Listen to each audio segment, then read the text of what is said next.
عن سعيد نورسي، كلمتين عن سعيد بديع الزمان سعيد نورسي. سعيد نورسي إمام تركي، كان في زمن رجل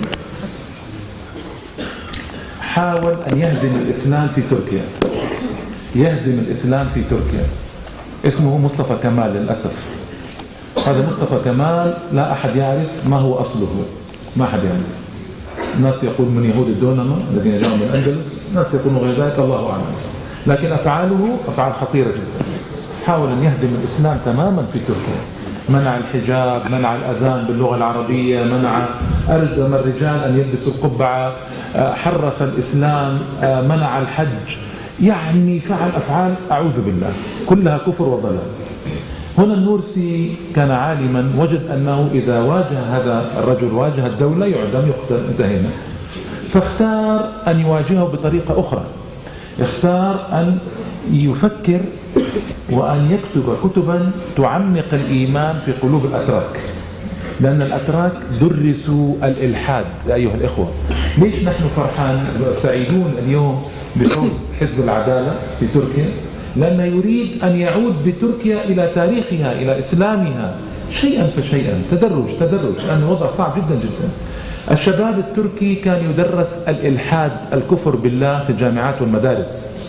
فهذا الرجل كتب كتابات إيمانية تعمق الإيمان في القلوب، تعظم الله في القلوب، تنفي الإلحاد عن الناس. وكان الشباب يستنسخون الكتب هذه حتى وصلت إلى 600,000 نسخة مكتوبة بخط اليد توزع في تركيا. واستطاع بفضل الله عليه أن يحافظ على إسلام كثير جدا من الشباب التركي في وقت كان الإلحاد هو الأصل. للأسف الإلحاد هو الأصل. الحمد لله اليوم تركيا أفضل بكثير جدا، تعود بخطوات متدرجة إلى الإسلام بفضل الله تعالى. Bizlerde bir soru var iken, men sorunu bölükçe kılıp aytıp berdim. Said Nursi jönümden aytıp beres degen sorunu berdim da, antkeni paydalırak soru bolsun. Antkeni bir yakta sınagısı gelip ata, başka kılgısı gelip ata, bir sorular var iken, al uyatçındığında. Said Nursi bul Türkiye'de Atatürk degen bürö geldi. Esepçe bizçesine Lenin.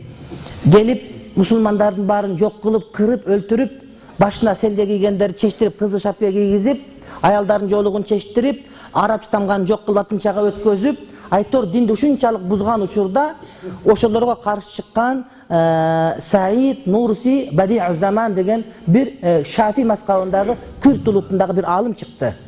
Al Türkiye jana Atatürk kelgen Türkiye adamlarga ilhad, Kuday yok degendi. Kuday yok degen düşünüktü taratıp başladı Türkiye'nin bardığına. Atatürk'ün atası kim ekenini bilbeybiz. Apası kim ekenini bilbeybiz. Anın tüpkülügün bilbeybiz. Bирок akmak bolup adamların bardığına buzukuluk çayagandığın en jakşı biz bileriz. Anan oşondo adamlarga imanга, adamlarga Kudaydın barlığın, birligin, rububiyat, uluhiyat düşündürgön kitaplardı yazdı. Açık söylögөнгө tıyığı salınıp kaldı. Kitapты kolu menен жазып tarata verdi. 600.000 nuskaga çeyin oşol kattar taratılıp, risaller taratılıp adamlarga iman, Kudaydın bar ekenini, bir ekenini bildirgen kitaplar jayıldı. Oşonda kağızı menen, kalemi menen cihat kılgan bul insan. Oşol Muhammed Said Ramazan Buti Bediüzzaman, mo Muhammed Said. Mo Ramazan Buti. İsmi Bediüzzaman Said Nursi. Ben adaşı ısmat adaşıp ötüp kettim. Said Nursi Bediüzzaman degen alim, mına oşonday alim.